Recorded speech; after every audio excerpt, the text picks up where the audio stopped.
Buongiorno, buonasera, benvenuti amici, welcome my friends. My name is Vincenzo and welcome to the channel, because that channel is Fountain Pen Therapy. Weekly recap, folks, for May the 31st. Man, oh man, oh man, Taobao is getting me going here. I've almost given up on AliExpress. There's just nothing new out there. The major brands, Chinese brands, are not producing anything. It's just the same old pens that are being sold. I guess they're selling their inventory, so to speak, and there's really nothing else elsewhere. It's always the same pens with different colors, and frankly, I'm not inspired. So I've gone to Taobao, I've gone to Nikio to see some Japanese pens. I'm going to try to concentrate on some Indian pens as well. We got to find something else, folks, because it's getting very, very, very discouraging. But not in this studio. I've got boxes coming in. Amazon is knocking on the door several times, and all these delivery services from Chinese pen makers are knocking on the door, and we're going to show you all of that a little bit at a time. We've got also a special pen that I received that, well, no doubt we'll be reviewing this week or this coming week. So lots of action, folks. Got some paper and some ink as well. Fountain Pen Therapy Studios presents the weekly recap for May the 31st, 2026. It's already June, folks. Stay tuned.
Okay, so we're back with the first segment, market news. For the Chinese market, I've been stepping away from AliExpress. I don't see anything there, okay? I really haven't found anything. If you guys have seen anything new, please let me know.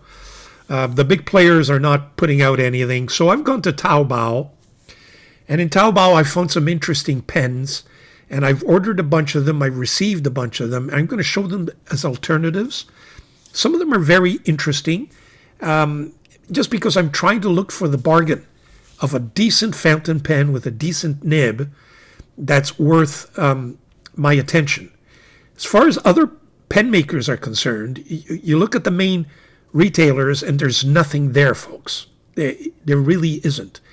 It's the same Easterbrook ST, the same Lamy, the same Pro Gear Slim, the same Navlor, Nautilus, different colors.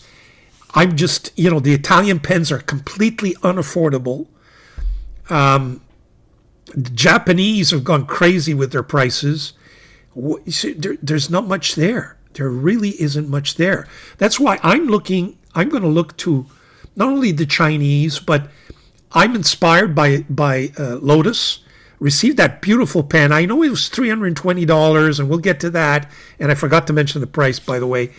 But man, it's worth every penny. I'm looking at now Indian pens, alternatives, because there's no way that I'm going to spend that kind of money on essentially the same pen.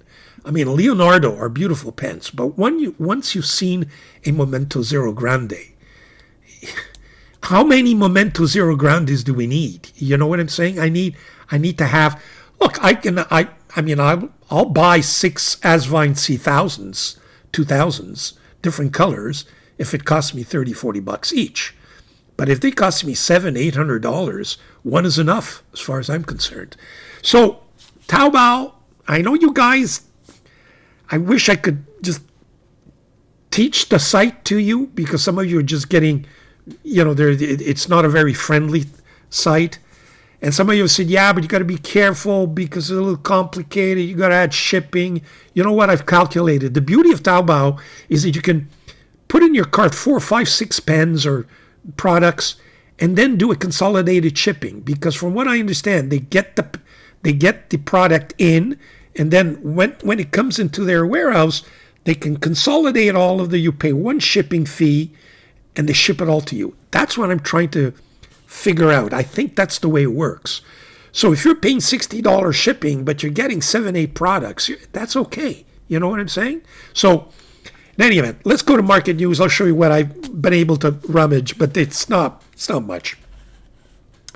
First things first. Okay, let me just go to my computer. Here we go. Okay.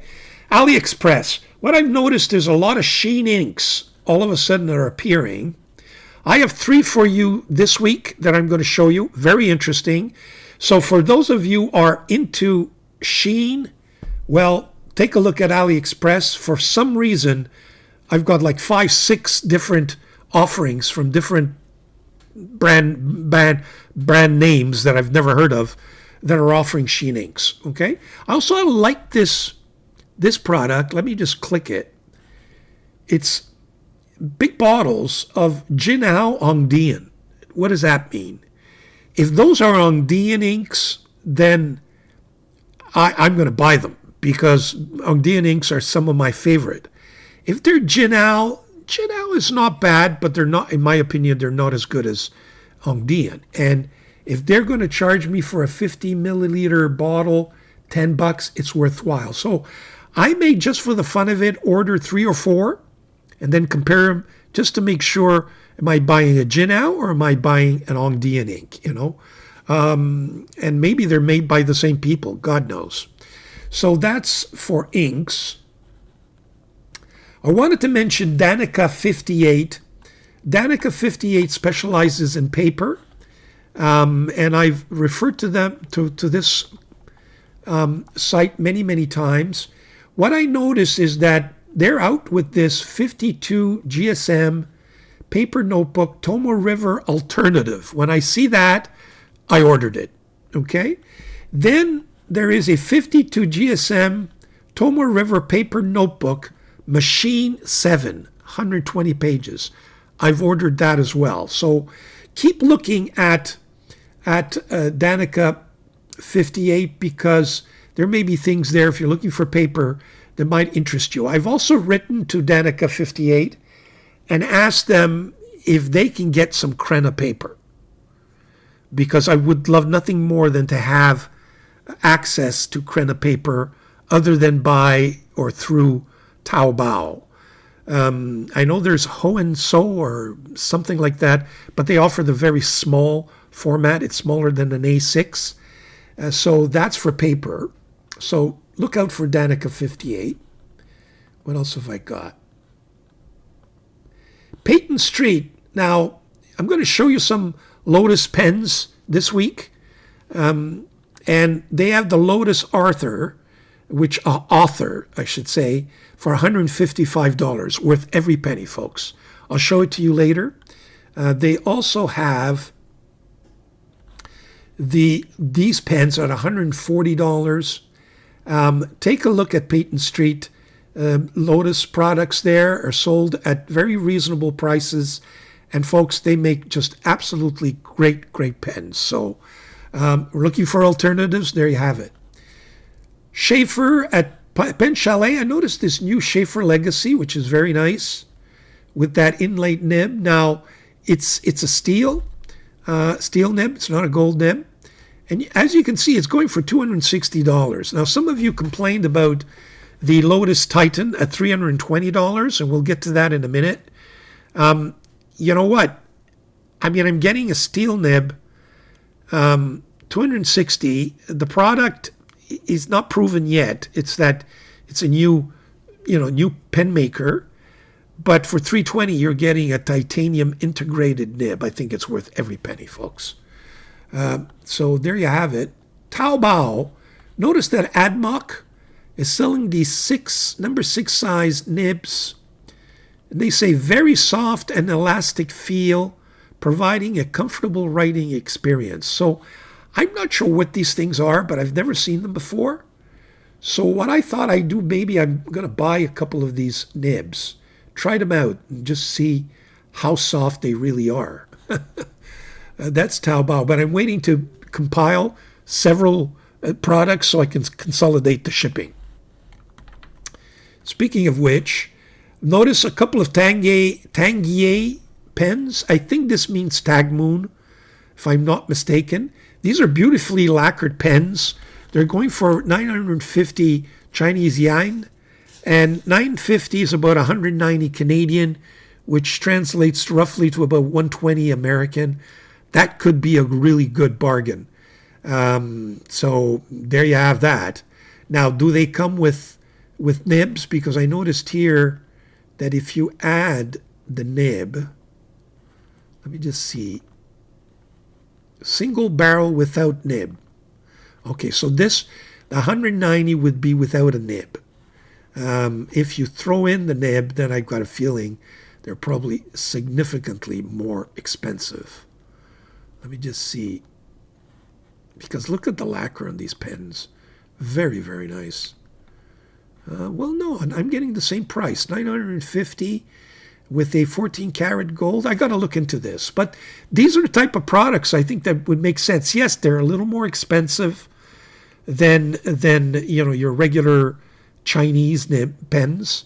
But they're less expensive than even Easterbrooks and Navlors and the rest of it. So again, another Tanguy pen. For example, this resin pen with a Tanguy, or this I think is Tag Moon, decent acrylic, 160 Chinese yen. That turns out $34.19 without shipping. So things to look at, but please take a look at Taobao. You'll be surprised. There's a couple of other pens that I've already shown you, but they're coming in, or they've already come in, so I'll show them to you live in due course. What else have I got? Oh, if we go to the Nyokyo site, which specializes for the Japanese market, some of you have suggested, because they saw that Lotus Titan, that I get the Miu, the Pilot Miu. This is the regular Pilot Miu. It's going for 126 US. I think that's a good deal. But the one I really like is the other format, the striped version, which is this one. One second. Come on, let's go. It's this one. This is the one I think that's probably even sharper. And that's going for 251 US. So, because I would love nothing more than to do a comparison between this nib and the Titan. Beautiful. And I prefer, frankly, this striped version of the pen as opposed to the just the plain. But there you have it. So that's what I've been able to spot in the market, and I'm always looking for stuff. So there you have it. That's market news, folks. Come on, boys. You've got to. The Chinese are not putting out what they're just selling their stock at this point. That's the feeling I have. Stay tuned for the next segment. Be right back. Okay, so for the paper that I would like to review for you guys this week, I promised one of the viewers that I would revisit these notebooks made by MUJI paper. Now, these are extremely, extremely cheap. This bound version goes for wire bound dot grid. I don't know what the difference is. Okay, A5, if I could find it, it's like less than $10. It's incredible. Let me just see here. Can I find it on the website? Where is it? Is it this one? I think it's like $7 for this one here. It comes with it's recycled MUJI paper. I know that Doodlebud loves this paper. It's cheap. It's fountain pen friendly, apparently. Now, is it a viable alternative? We shall see. It comes in this version. Okay, for those of you who like this wire bound, or the thinner version. I think it comes in different sizes, which, you know, is a notebook, just a thin. Now, the paper is much thicker than Toma River. So what we're going to do is we're going to swatch both, because I don't know where I got it from, and maybe I'm just imagining things, but somebody may have mentioned that the papers on these two types of notebooks are different. So we're going to just swatch this. Let me just put the elastic out of the way so it doesn't get in the way. There we go. We're going to swatch this one, which is a dot grid lined version. And I won't make the same mistake as I made last week. We will swatch it. Let me swatch it with Toma River paper. And we'll compare the three and see how they all react. Now, in terms of the inks, I'm going to show you just on AliExpress. I purchased these 3 inks. I mean, I actually ordered 5, but 2 were canceled on me. I guess they weren't available anymore, and I was refunded. And they only sent me 3. I don't know what the names of these inks are, but I will leave maybe even put up a picture for you on from the website, from AliExpress. But here they are. As I mentioned to you earlier, SHEEN inks seem to be in these days on AliExpress. There's all kinds of different SHEEN inks. I bought 3 of them, or at least 3 were delivered. This one, which is more on from what I gather, it's more of a basic blue with some red sheen.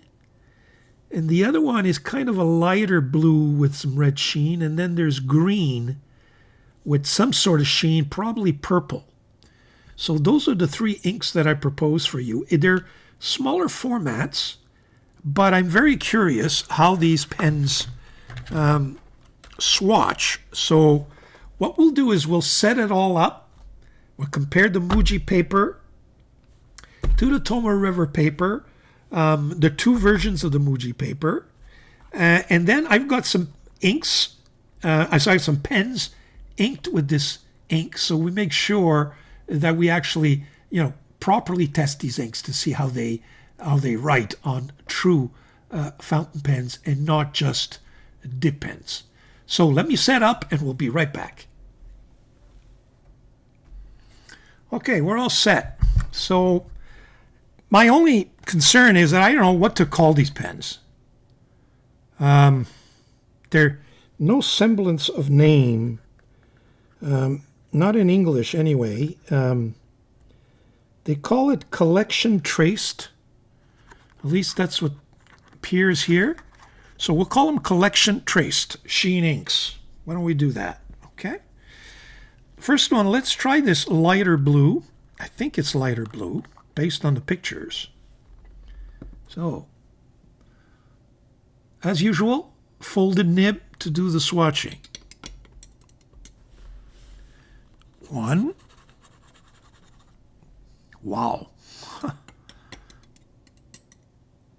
2. Seem pretty equal. 3.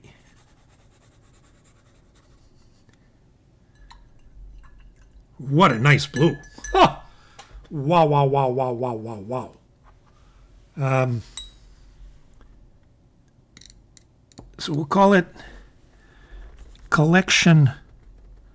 Well, I write it only once. Collection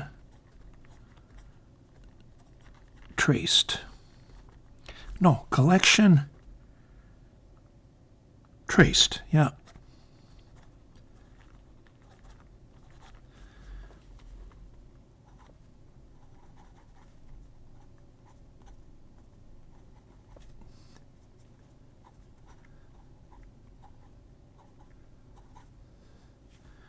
So I don't know what to call it. It's kind of a light, supposed to be a light blue as compared to the other one, but maybe it isn't.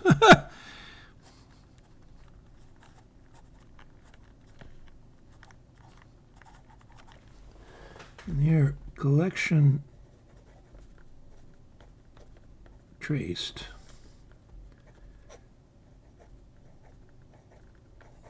And we'll call that lighter blue, light blue for my, but it doesn't appear to be that light. I mean, it's a nice royal blue.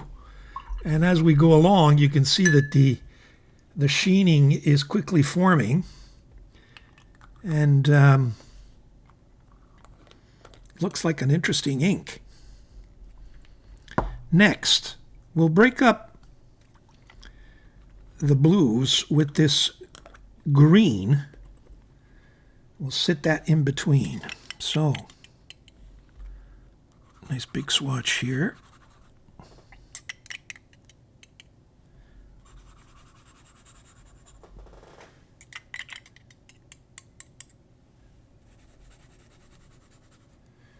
These two appear to have a little more coat to them than the Toma River, that's for sure. Just want to make sure I get rid of all the ink here. Okay, so this one, we'll call it green. It's probably has a purple, but I'm not sure. For some reason, this writes much nicer than, maybe it's because I'm not placed properly with my, just the positioning of my hand. Okay, so that's nice and clean. Kind of a dark blotch there. Very dark green. I suspect that some purple brown ink will pop up soon.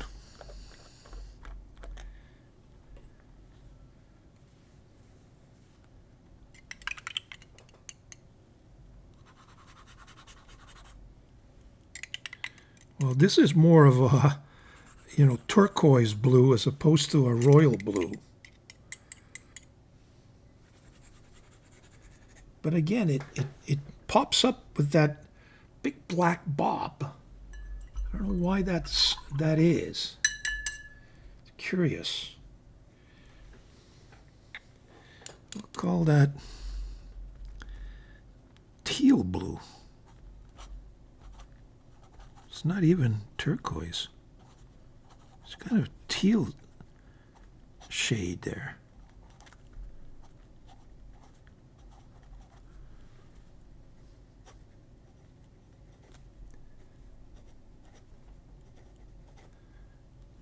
Well, I think we'll really see them once they dry up. But so far, all I see is kind of a big black blob. But look, let's, I don't want to jump to any conclusions. I got a feeling that these things are going to take a little while to dry, so let's give them the minutes they need and we'll be right back. Okay, we're back, folks. Let me get the microphone out of the way. Now I can see where the sheening inks are all about. Now, let's just compare the two the two MUJI paper notebooks. I think we can safely say that they're pretty similar. I don't believe that there is a difference ultimately between these two. So let's concentrate on how they differ as compared to Tomoe River. Certainly, I want to just put, maybe reverse. Sometimes the lighting makes all the difference. If I put the Tomoe River here and this one here, okay, you can see that there's a lot more sheen just because my light source is coming, excuse me, it's coming from this side here. But you can see that the sheening on this MUJI paper is quite elaborate, okay? So it's not a flat, the ink doesn't come down flat. Now this sheening ink, I've got a feeling, is strong sheen, you know, it's just not subtle. You can see that there's some bleed through on both the Tomoe River and the MUJI paper. Tomoe River handled the writing fairly well. As you can see, you can hardly see any ghosting. And frankly, so did the MUJI paper. There is a little bit of, just a little bit of darker ghosting there, but nothing significant. But I'm glad to see that. So you could see this sheening ink is a lot of fun. Now, you know, how will the pens handle this? We shall see. But certainly, I'm glad I've inked. So I'm going to get this out of the way. I've inked several pens with this ink, so we could actually test it.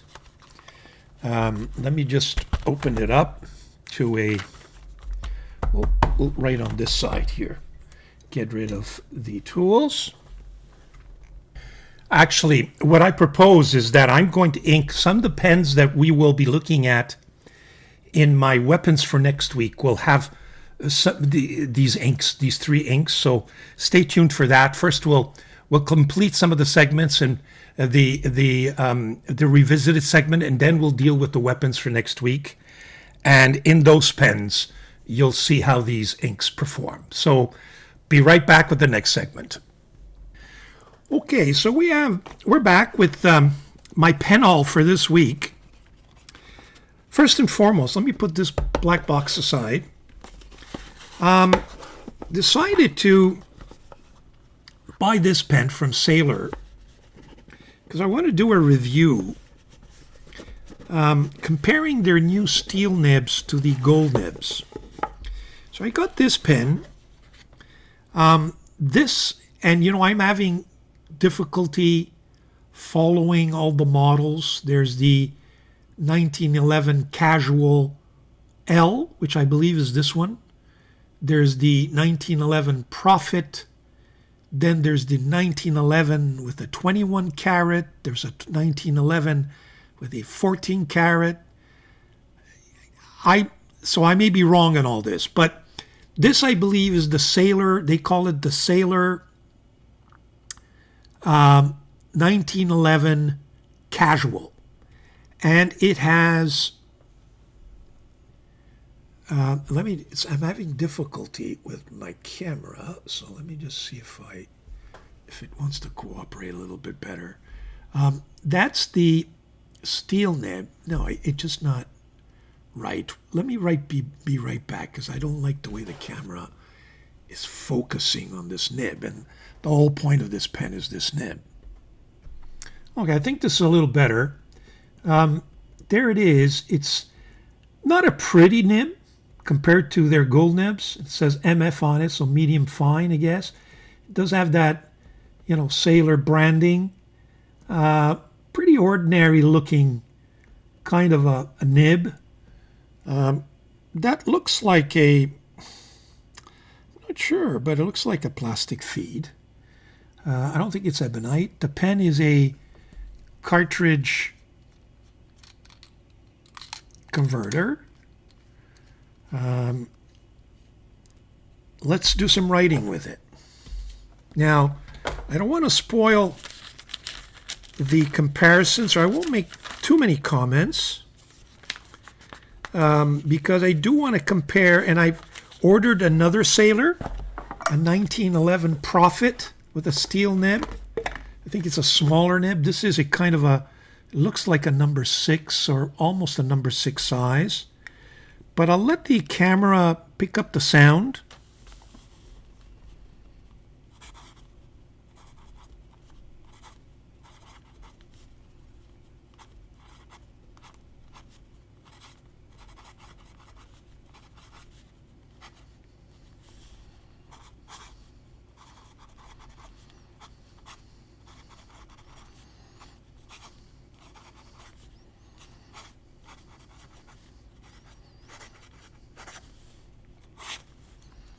That's all, folks. But just a sneak peek. Stay tuned. We're going to have a review. We're going to review the steel nibs that I'm going to be delivered over and above this one and compare it to some of the gold nibs that I have. I have a Pro Gear with a 14 carat. I have a 1911 with a 21 carat. And I have the King of Pens. So we'll be able to do a comparison. So stay tuned for that. So that's my first star of the week, so to speak. So we'll put that in my pen tray here. Second one is in this box. Definition writing. Not sure what that means. Continuous progress is unstoppable. It's Chinese. And there's the pen. I'm sure you guys have seen this. It comes in different versions. It comes in, this is kind of a flat top cigar shape. It comes in a full cigar shape. It comes in black polished like this one, or in a matte finish. And this is the Tramol. I'm not sure if they give it a number, but it's the Tramol with polished ebonite, from what I understand. For the life of me, I don't know if it's ebonite. They talk about hard rubber, and I understand that that means ebonite. I don't know if it's resin or acrylic or ebonite, and I don't know how to tell the difference, frankly. Maybe some of you can help me here. But I just can't tell whether or not this is just an overly polished ebonite finish, or am I dealing with acrylic here? But this is the Tramol.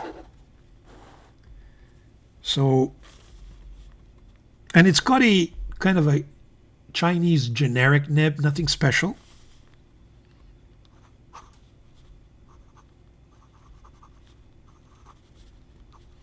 I'm just going to call it polished ebonite. Black. Can tell you that this nib is just absolutely gushing with wet and smoothness. It's just a generic steel number 6 medium nib that writes spectacularly. Telling you, these Chinese, you know, even their generic nibs now are up to par to Yobo, Schmidt, Bach. And this is a cheap generic Chinese nib. You know, the nib that just says iridium point on it. We've seen that before. It's a medium. It's got a nice feed. So even these simple generic nibs are just writing fabulously. Now, unless this is a Yowo and they put iridium point on it, which I doubt. Okay. So very nice pen. I gotta tell you, light. I like that polish.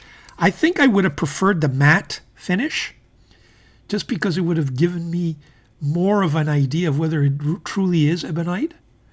I mean, you're supposed to feel the ebonite. It's supposed to be warmer, but frankly, you know, I can't really tell. But any of you who are tempted, there it is. It's a good-looking pen. It very well made. Light. It's got a cheap converter. Not much point to it. Now, other than, there you have it. Oh, it doesn't, I got to get it to the right. Having difficulty closing it, which I don't have with more, I don't know what it is, but something's wrong here. Okay. And even there, it's not. So I'm having difficulty finding its groove. Okay, there we go. Maybe it's just me. So that's the second pen I ordered. And again, I ordered it on Taobao, so it cost me a lot less than AliExpress. Now, la pièce de résistance for this week, and hold on to your horses,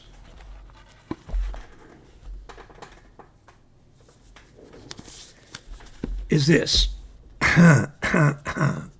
Now, some of you might recognize the box.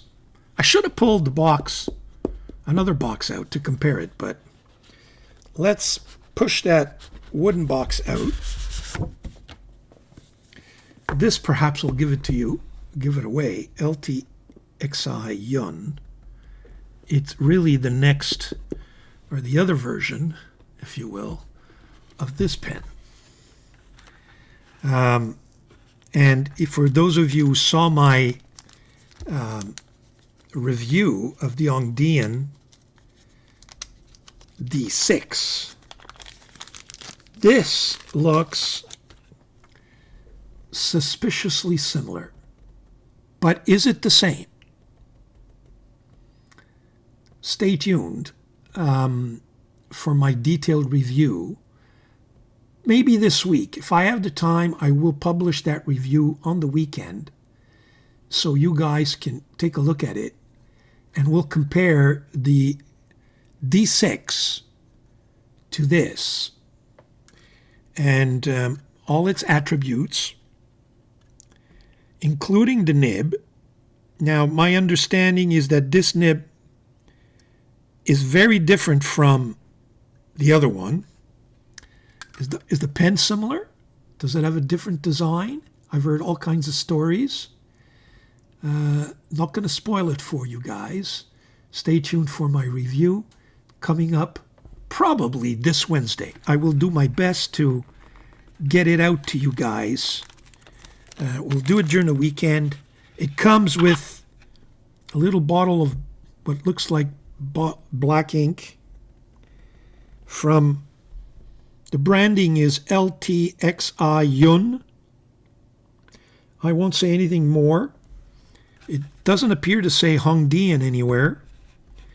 There's an explanation for that, I believe. So I will leave that there. I think the box is very, very similar. Close that box up and stay tuned for my video this Wednesday. That wraps it up for new pens or pen haul for this week, so stay tuned for the next segment. Okay, we're back. Now, for the first part of the revisited segment, I want to revisit those Natami inks that I reviewed last week. I felt I just didn't give them a fair shake. There were also some comments from viewers saying, you know, you should have perhaps tried the inks with an actual pen, or at least a dip pen. And, you know, I paid some good money for these inks. Yeah, I know they have this fancy stand. But I thought, you know what, let me do a proper swatching on Tomoe River paper, fill some pen out, and even do a dip pen test and see what happens. So here are the 6 inks that we showed you last week. And I think that on Tomoe River paper, they look a lot better than they did in my original swatching. The yellow gold has got some orange shading there. There's some sheening in the dark green, a little bit of shading and sheening in this. I guess it would be kind of a blue-black. Same with this, you know, more of a royal blue there. This light green's got some interesting shading as well, and the red is a lot more intense. So that's the swatching, I think, that I would like to see. And it teach me a lesson. I always got to swatch with, Tomo River paper and then compare it to whatever other paper I'm looking at. So I decided to take 4 of these inks. I don't like this light ink, and I don't really ink my pens with yellow, gold, or orange. So I've excluded these 2, but I've inked some pens with the others, and I thought I'd show you how they perform. Now, my original criticism was they're kind of washed out. I felt like they were watered down and weren't as intense, but I think I'm wrong. So I've got 4 pens here that I've inked. This is a Ranga 4NC. So let's call this the Natami Inks Revisited.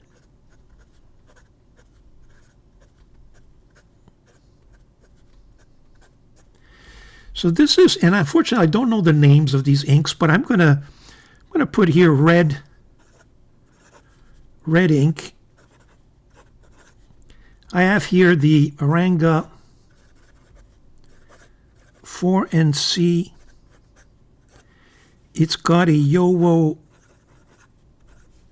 number 6 steel medium nib. And as you can see, there is really nothing to criticize. The red is a sharp red. So I'm wrong about the red. It's got kind of a nice burgundy tint to it.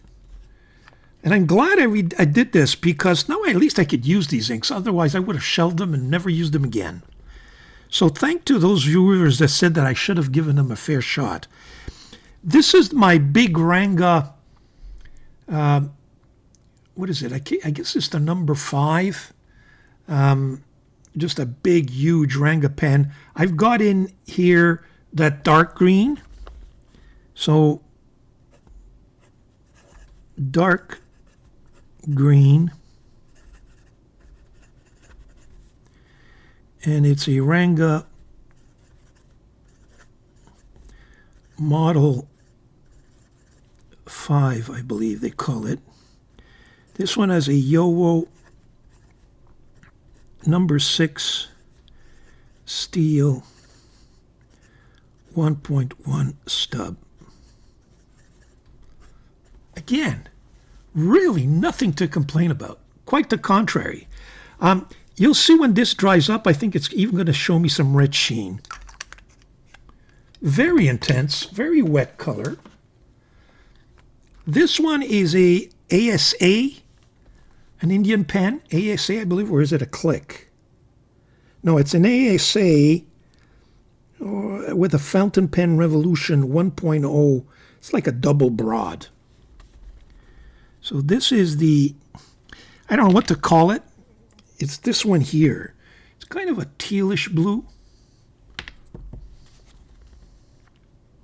So I'm going to call it teal blue for lack of better description. And this is the ASA with a FPR.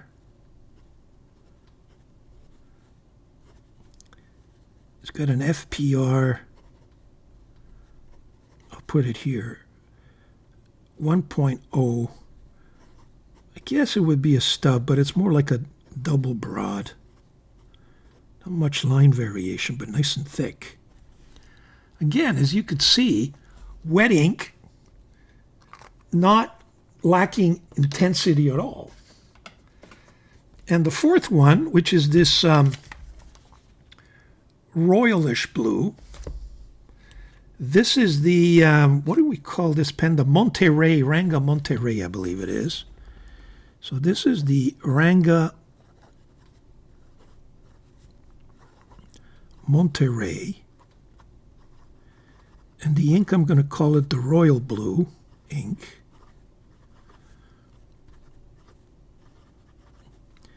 It's got a Cypress, number 6 steel. Is it a medium? Yes. Medium nib. Here's a nib. Beautiful nib, Cypress. Okay, in-house. So as you could see, there's nothing wrong with these inks. There really isn't anything wrong with these inks. So again, this is going to be one of those recaps where I have a lot of apologies, to make. And why not? Once in a while, you've got to come back, revisit. And, I'm glad. You can see, actually, here, you could see in this green, dark green, you can start seeing the red shading.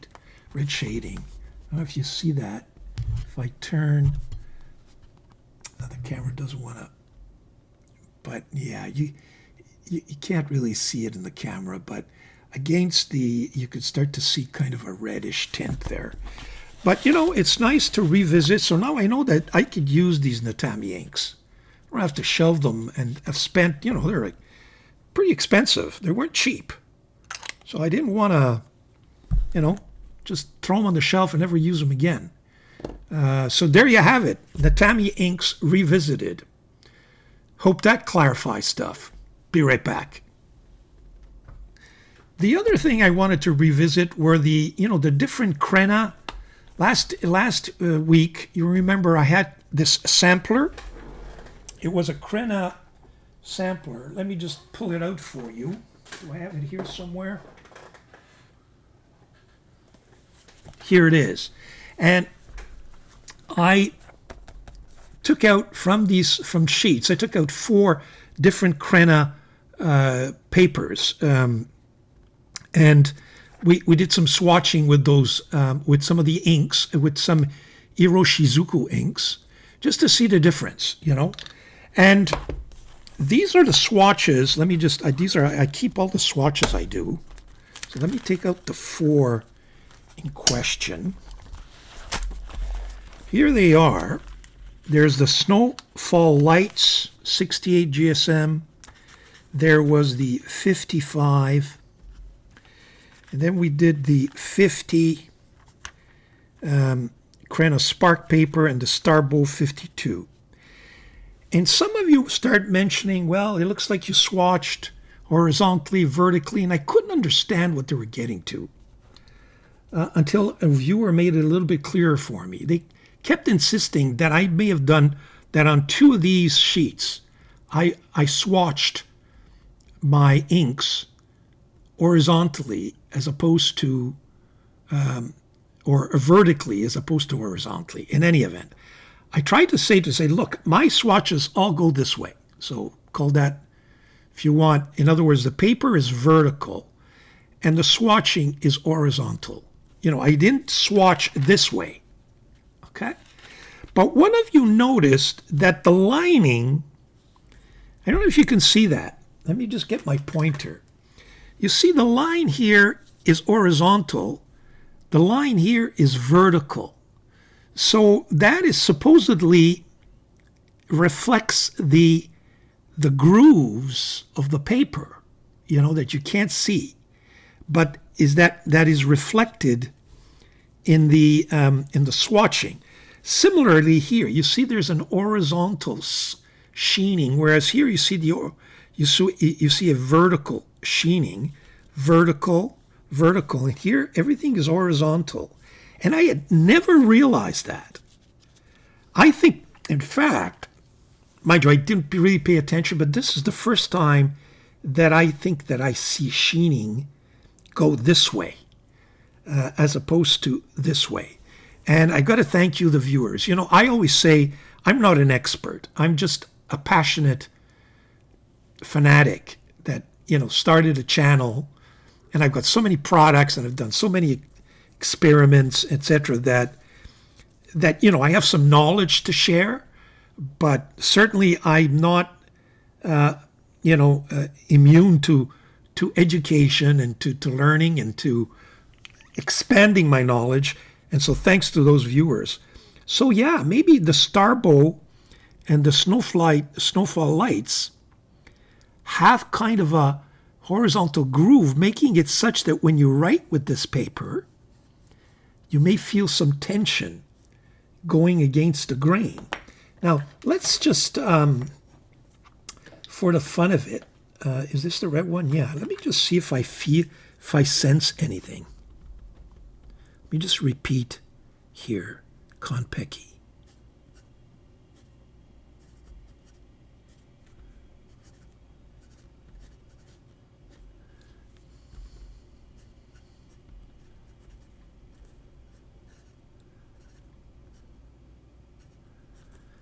I'm not sure that it's so, significant when you write.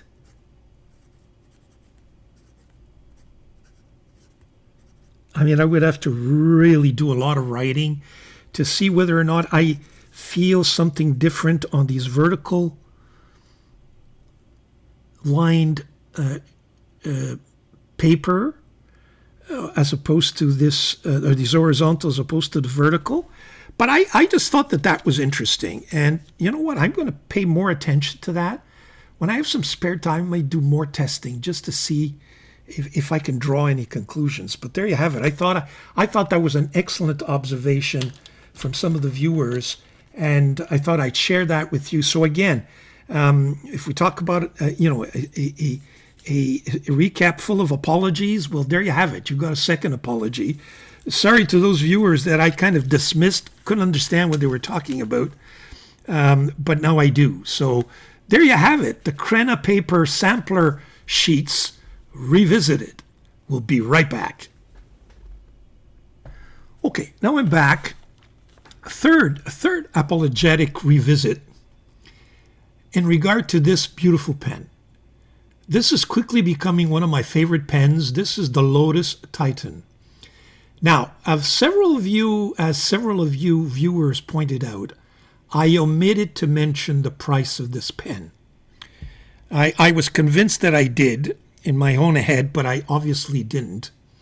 Went back to the video and heard it, and no, I didn't. I didn't mention the actual price. I gave you the description, in the description, the website, so you can easily look it up. But I did not, pronounce myself on value and on the price of this pen, which was pointed out by several viewers. So my apologies for that. I should have. This pen is being sold on the Lotus pen site for $320 US. And some of you mentioned that at $320, this pen is too expensive. I respect that. I understand that $320 US on a pen is not cheap. It is a hefty price. But the real question is whether or not it's worth it, and whether or not, how does it compare? In my view, this, you can't compare this pen to any of the Chinese pens, okay, just because of that nib. That titanium integrated nib by itself justifies the price, in my opinion, of this pen, okay? Then the rest, you've got a body. By the way, this is not, from my understanding, this is not ebonite, I don't think. It's described as Conway Stewart Dartmoor, and I think it's resin. Let me just go to my computer to show you.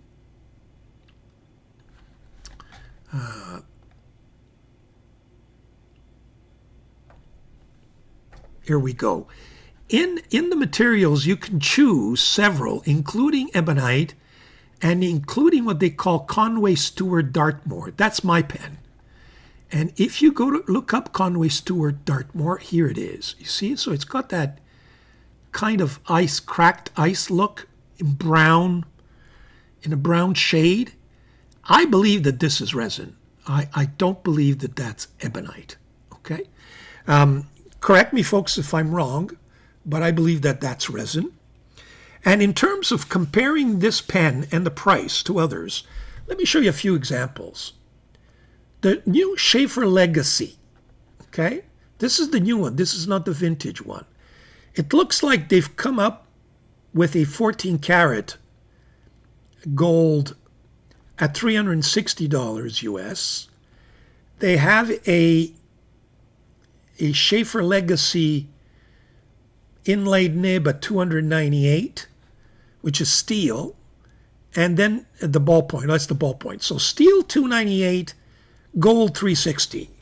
Here we have titanium, so it's somewhere in between there. So I think $320 is more than justified. I think personally that this Lotus Titan is much prettier than that Schaefer because of that nib, but that's subjective.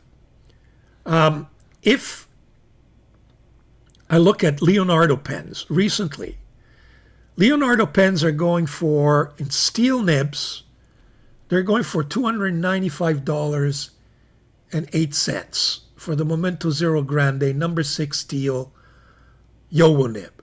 So €295, it's more than $300 US. And I venture to say that if I find a titanium nibbed, let me just find one. I found a number 8 size titanium nib at €442, which is, more than $450 US, I would say, compared to $320. You have the Mayora Ogiva, Ultra Ogiva, with that titanium nib, which is going for, what is it in US? 1 second. Let me convert that to US dollars. Sold it on Apple Boom for, it doesn't want to convert into US for some reason, but it's 500. Come on, you should be able to convert US dollars. It just doesn't convert. It's $571 Canadian. So we're looking at almost $400 US. Okay. So much more than the 320. You've got, several of you mentioned the Monarch nib. The Monarch nib by itself is being sold at $385 US. And if you put it in a pen, this pen is $1,100, and this one is $860. So $320 for that titanium integrated nib, I think is a good deal. Let's keep going. If you look for the Schaefer Legacy 2, now this has an 18 karat gold, vintage Legacy 2. We're looking at prices around $500, $400 to $500, depending on the condition, that you can pick it up on eBay. You can find some deal. I know I did. Certainly that nib would rival this one just because of how smooth it is. We all know that that beautiful inlaid nib in the Waterman Edson is worth $1,000. Several of you mentioned the Pilot Mayu. This steel version, which really doesn't compare with the titanium, is being sold roughly $250, $240.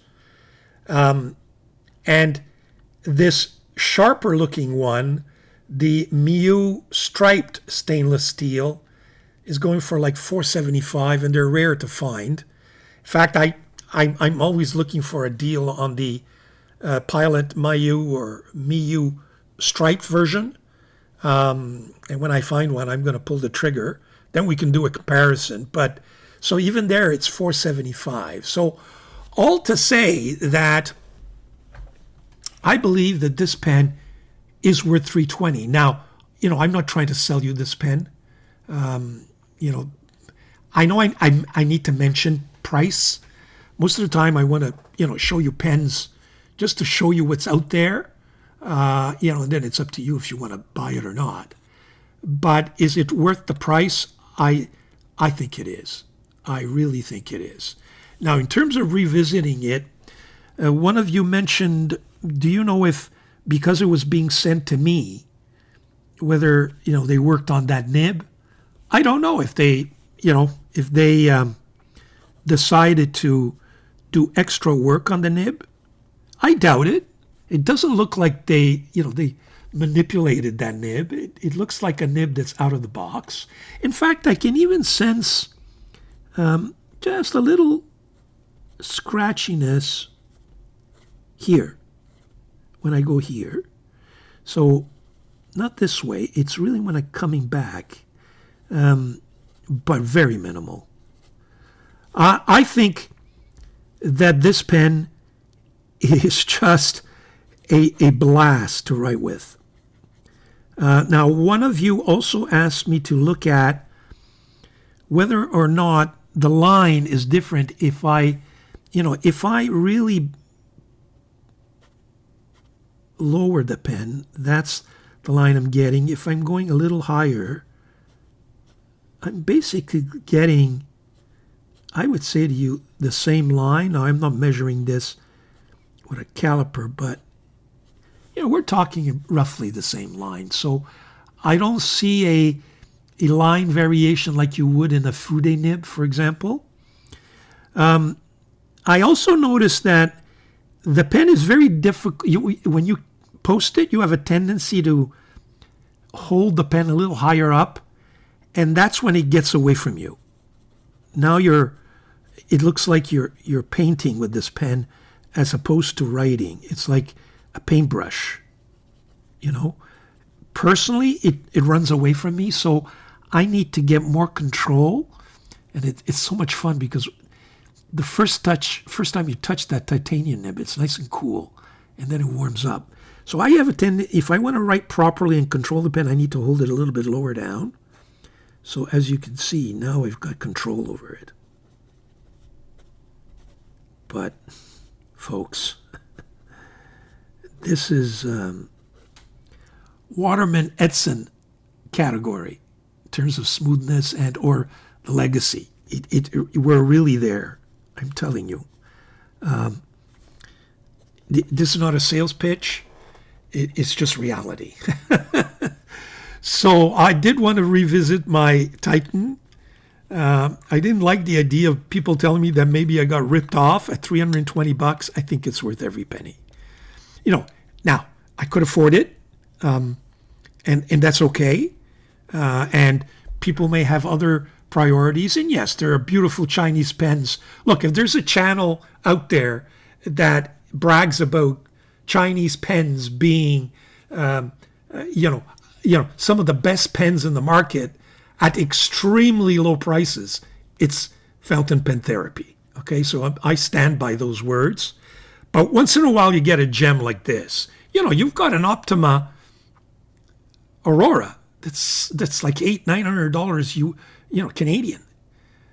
You got the Scribo, that's going for $700, $800, $900. So, is it in the same league?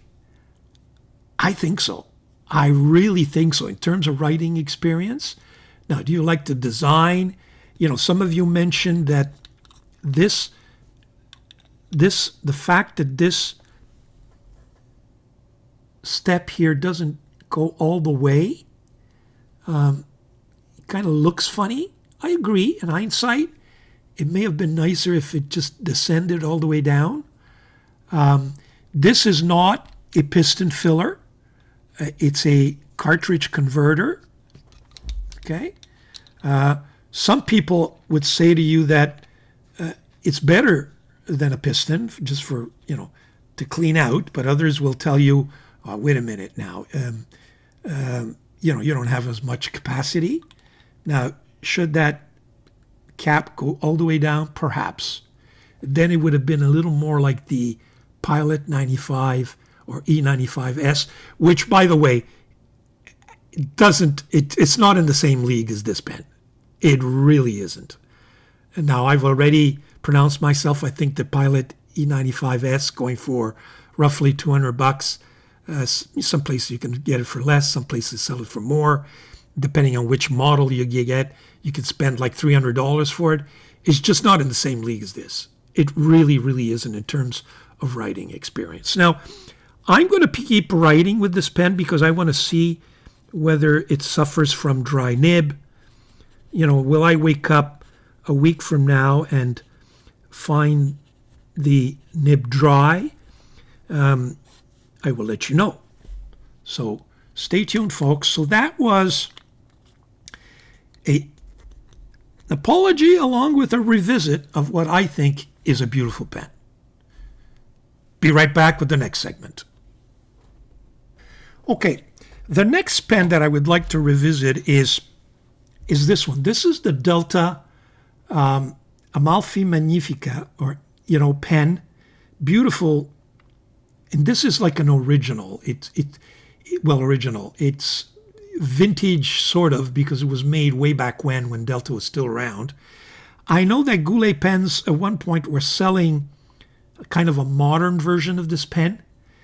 And one of the viewers asked me that he felt he had dry nib issues with the pen, and was wondering whether or not my pen suffered from the same disease, so to speak. I haven't written with this pen. I remember this pen formed part of my weapons for next week, I believe 2 weeks ago. I haven't written with it really since, all week. It's been just sitting there. So let's see if the nib is dry. Now this nib has that original Delta Fusion broad nib. Okay, so let's take a look at this. This is the Delta.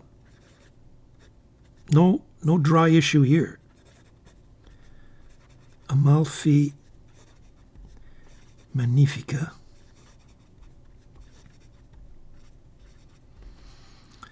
And as you can see, mine doesn't, at least for 2 weeks, is not suffering from any major dry nib issues. So I hope that answers that question from the viewer. Next, what do I have for you on Revisit? There has been some talk in reviews and in comments about the new MUJI Flex nib. I know that inquiring minds has weighed in, and several others have as well. But inquiring minds didn't have all that. Didn't have a resounding favorable opinion. There were some issues with his nib. Several of the viewers mentioned that they had issues with their nib as well. So I have here 1, 2, 3, 4, 5 of them. Now, unfortunately, they're all gold. I would have loved to have a silver one or a silver plated one as well. But let's just test to see whether or not they're consistent and whether or not I have quality control issues. First of all, none of these nibs are leaking on me. And you'll see they're in different pens. So this is, again, MUJI Flex nib.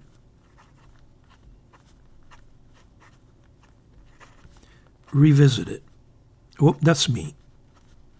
Just because the paper bounces on me, as you can see.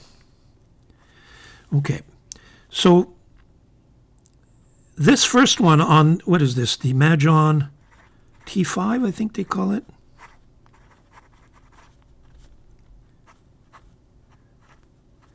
Very soft, very springy, giving me quite a bit of a line variation.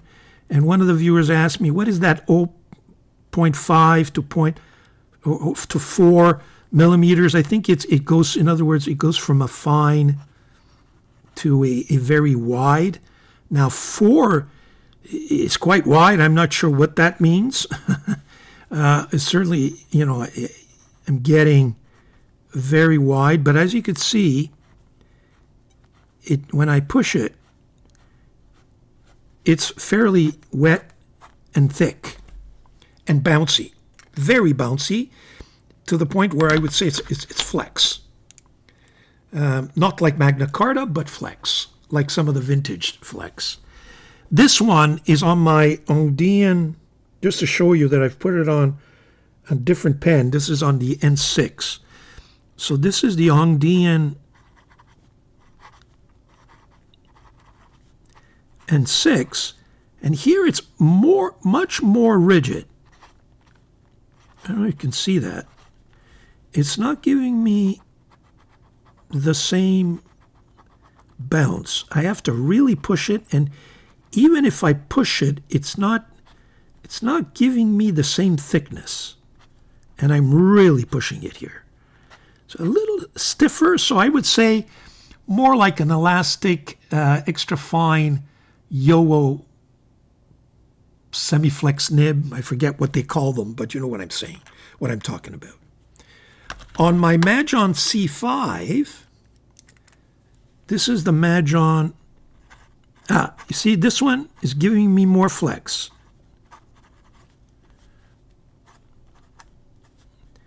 It's more flex.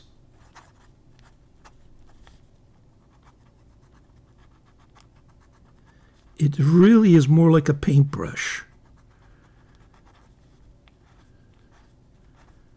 It's not as rigid.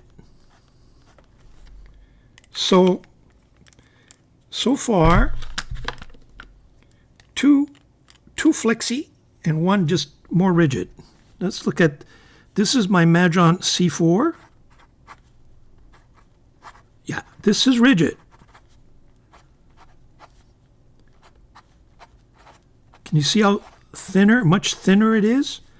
It's not giving me the same, I mean, I'm really pushing it here to the point where, there you go, I'm railroading it. As you could see, it's not giving me the same flex.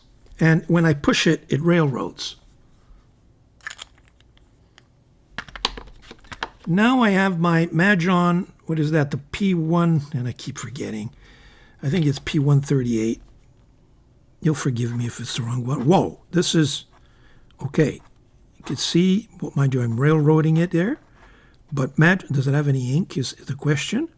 I think this is the P138. But this one is more flex. It's even flexier than the other, than the T5 and the C5. Look at this.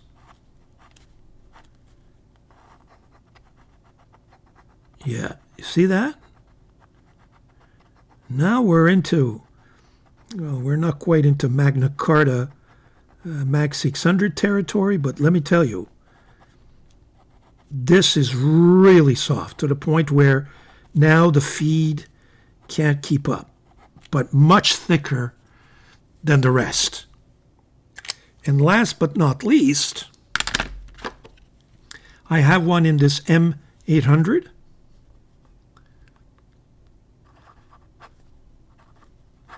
In between.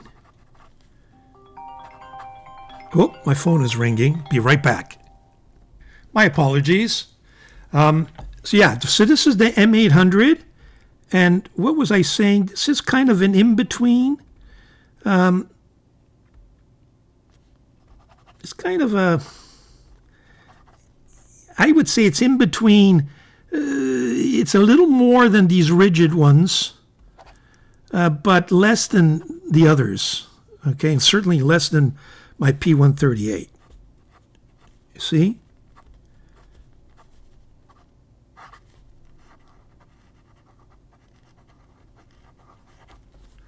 So that leads me to one conclusion. Now I still have to, I think I'm going to have to buy a silver one just to test it, and even there seems to be a quality control. I wouldn't say a problem, but it's not consistent. Now, to what extent are other in-house nibs consistent? You know, Pilot appears to be very consistent. So is Sailor, from what I understand.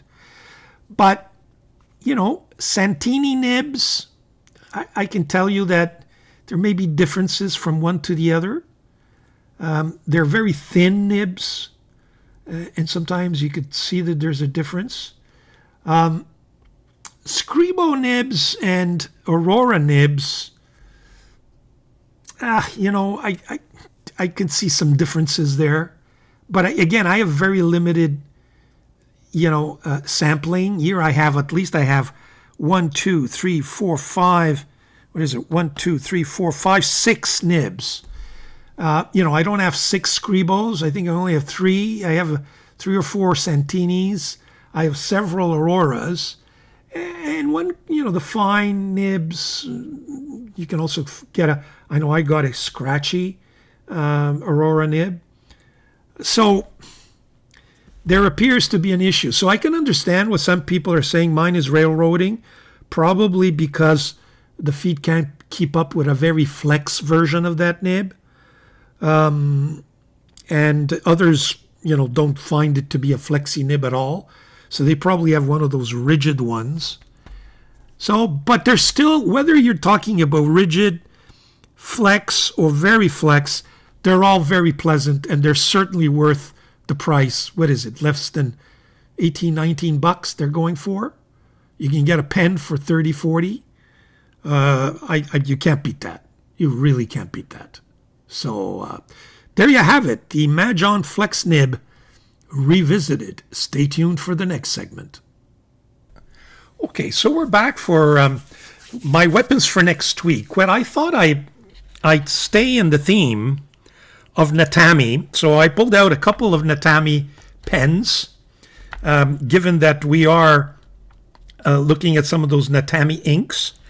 We're gonna play around with the Sailor 1911 Casual L during the week as well, and this Trammell ebonite, polished ebonite pen.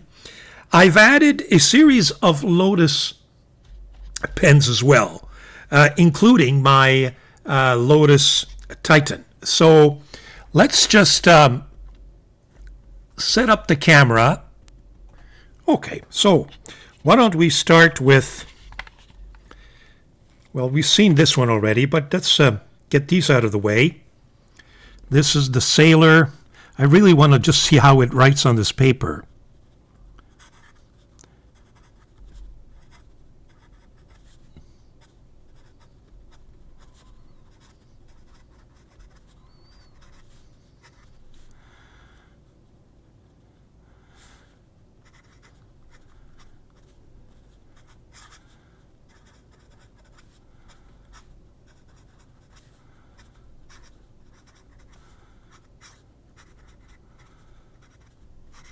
Can never get used to this dot grid. Never followed the dots. What I noticed right away is that especially this medium fine Sailor, which is more of a fine than a medium, it kind of struggles to the flow struggles and the flow of the pen, but it does provide some interesting feedback. In other words, for those of you who need that feedback as a writing experience, instead of this gushing, smooth flow that's almost runs away from you, you'll enjoy that. Let's see what this Trammell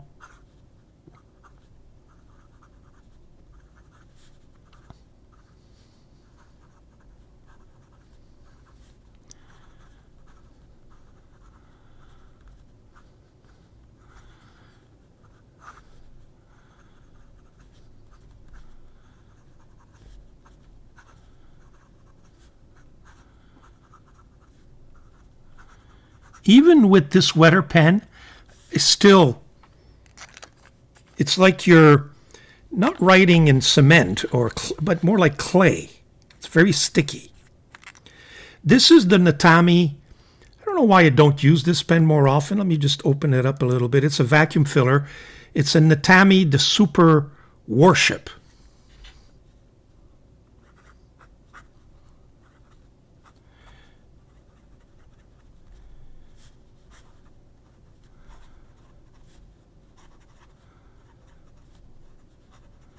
And this has one of the blue inks from Natami, in fact.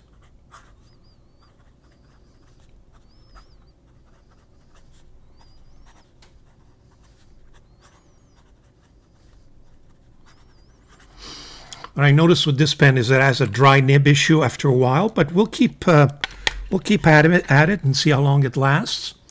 This is a little pocket pen, the Natami Prism X, I believe it's referred to.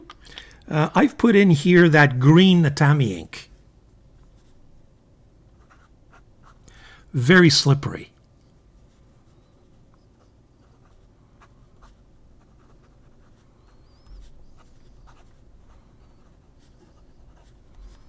Both of these Natami pens you'll find, if you want a detailed description and review, you'll find them in my channel.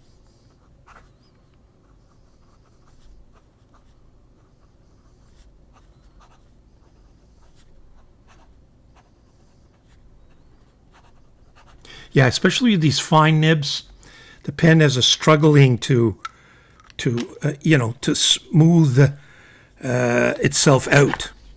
First, okay, this is a Lotus Peyton Street limited edition, or special edition, I should say.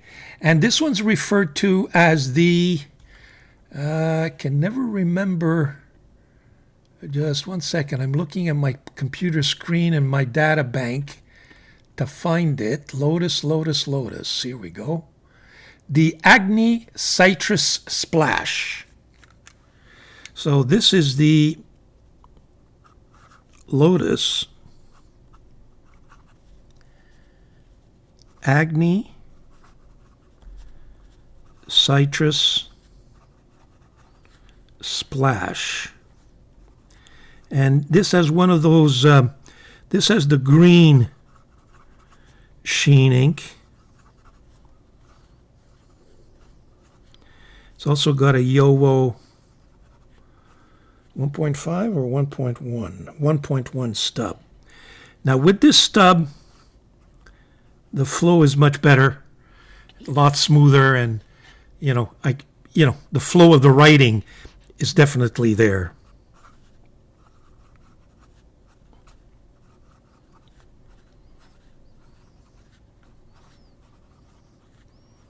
But that ink is a lot of fun.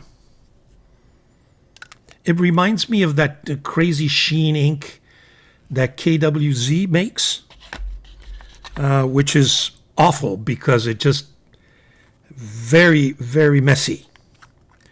This one is the Lotus Arthur, and it's got an FPR Fountain Pen Revolution Ultra Flex nib.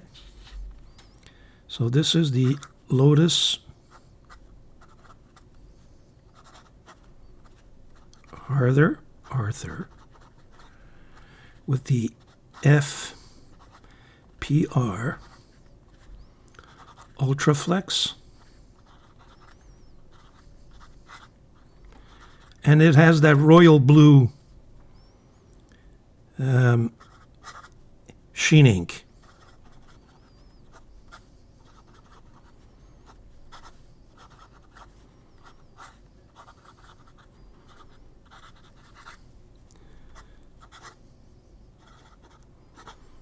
It's railroading on me.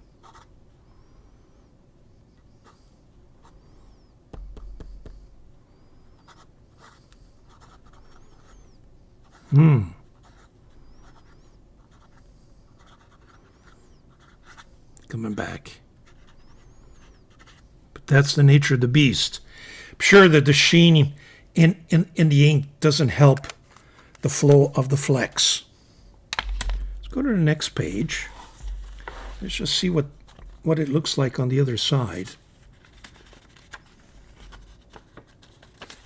Yeah, it's fairly fountain pen friendly, this paper, but I'm not sure that it is a real competitor to Tomoe River. I can tell you that. Spoilers alert. I'm not going to make my top 5 list, that's for sure. Oh, this is the Lotus Wave. Another beautiful Lotus pen. You can see the wave in that ebonite. So this is the Lotus Wave. And this is that darker blue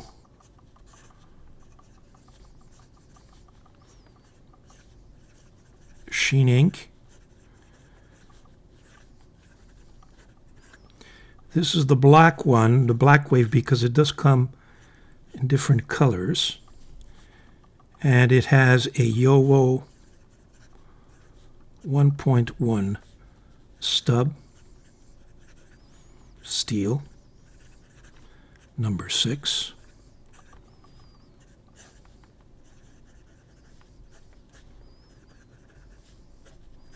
Yeah, this ink works best with stubs. That's why I chose these pens. But I did want to show you what it looked like in the thinner nibs, such as the ones in the Natamis. This is another Lotus ebonite, polished ebonite. I'm not sure. I don't remember the name of this pen. It was sent to me by Lotus as a gift, and I never really got the name of this pen. So we'll just call it the Lotus Ebonite Cigar.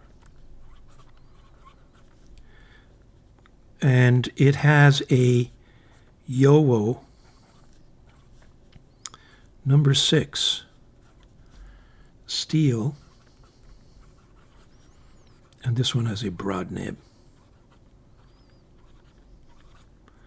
And it has that green SHEEN ink. The pen sings.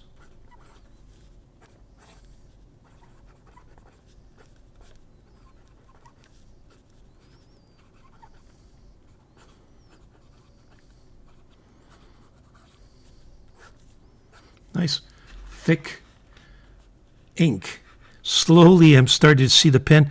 You need to go on the side. You start to see the sheen that's drying. The more these inks dry, the better the sheen.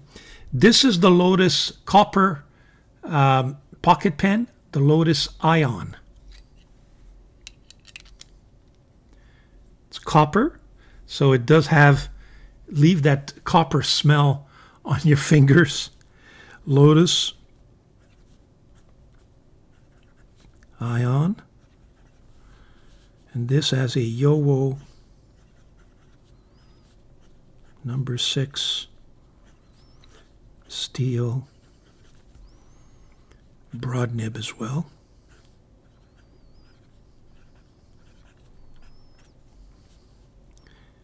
Now, what ink did I put in here?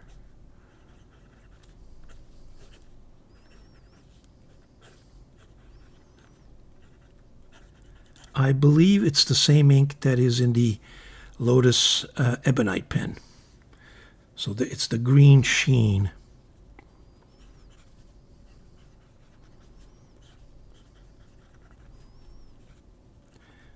I mean, it's very dark.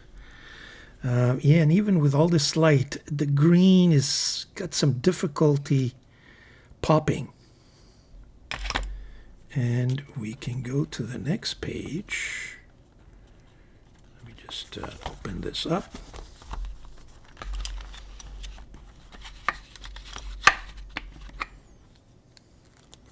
With this beautiful, you've seen this before, but I never can stop writing with this pen. This is the Lotus Titan with Hiroshizuku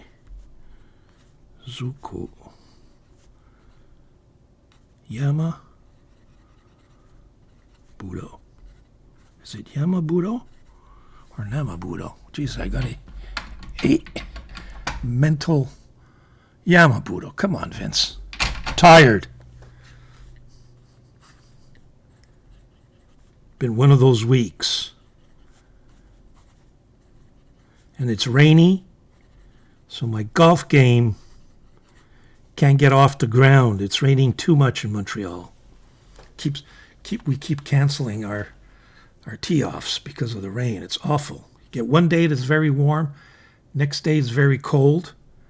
It's just good for the grass. The grass is watered, and it keeps growing. Yeah, this pen, folks, you have to look into it.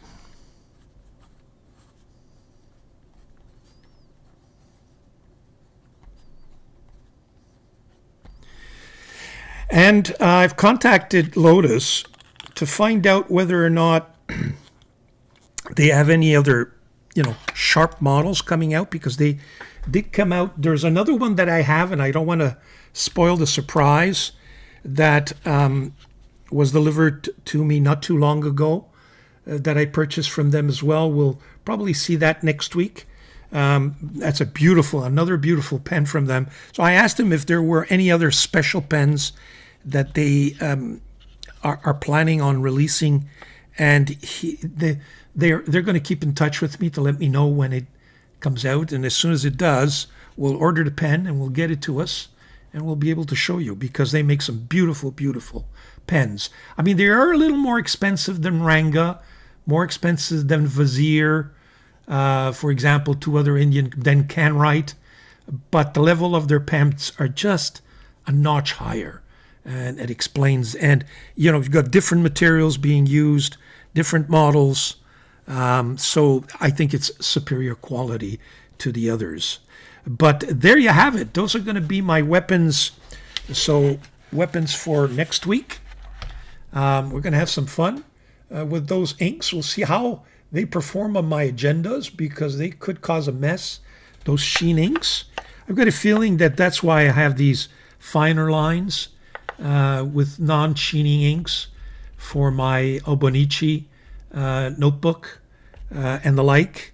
And these can be used elsewhere, so on just regular notebooks, etc., where I take my notes. So there you have it. Those are the weapons for next week. Stay tuned for the next segment. Okay, so we're back for the last segment, which is YouTube review. Well, first of all, other YouTubers, I have two videos that I would recommend. One is from Hemingway Jones. He reviews his Scribble pen, a pen that he was very kindly gifted by Appleboom. I mean, those pens are going for $800, $900, so good for him. Scribble, and he goes through the Scribble history. He goes through Scribble the pen, and let me tell you, if he cannot convince you to get a Scribble pen, no one can. I recommend it. It's a lot of money, but I think that every pen collection should have at least one Scribble pen with one of their nibs, in-house nibs. Probably a fine. That's what I would recommend. So there you have it. That's Hemingway Jones. Doodlebud came out. I was curious to see that. Surprised me with some of his choices. I've got to tell you, I would have expected a little more, but he goes through his top 10 or his top favorite 10 nibs, and nothing outrageous in his selections. You'll see, which goes to show you that sometimes you don't have to spend thousands of dollars on a nib. Well, that goes with the pen, needless to say, to have a fine writing experience. So Doodlebud is top 10 nibs. Okay, next, my YouTube reviews. Well, you have my last week's recap, and please take a look at the Lotus Titan video if you haven't seen it. It's a beautiful pen, and I really want you to get that pen. And look, I'm not selling it. It's not because I need to push anything for Lotus. It's just I find that pen at $320 is probably a real bargain these days. So, as I explained to you already. So there you have it. And what's coming up soon? Well, got a couple of things. I received a pen from a pen maker who just finished his Kickstarter project, wanted me to review the pen. I think the pen is gorgeous. We're going to be doing that sometime soon. Spoilers alert, I don't want to put up any thumbnails for that because it is a surprise. I do want to get into maybe a comparison of the Sailor Steel nibs with the Sailor Gold nibs, just to let you know if there's a major difference. I'm hoping that Sailor doesn't decide to do away with the gold nibs. But look, let's compare them first. Maybe they should, if that means that the price of their pens will go down. I'm very, very, looking forward to very much to doing the comparison. We've got my 149 versus 146 and all the clones. We've got my Pelican M series video, and I've got a video. I think next week we're going to be doing a Chinese pen. Not quite sure yet, but having received that Hongdian or some other manufacturer D6, comparing it to the gold and the steel, and compared the two, I think I might end up doing that for you this weekend. So look out for that, and please subscribe, and you'll be notified if I do put up for whatever video I put up on Wednesday. So there you have YouTube review, folks. Please enjoy your pens, enjoy your weekend, enjoy your papers and your inks, and lots of comments. I need comments, folks. It just stimulates my my brain, and it gets me going, and it keeps my recap going as well. I love your comments. Very intelligent comments. I learn from them every single time, and I'm always looking forward to them.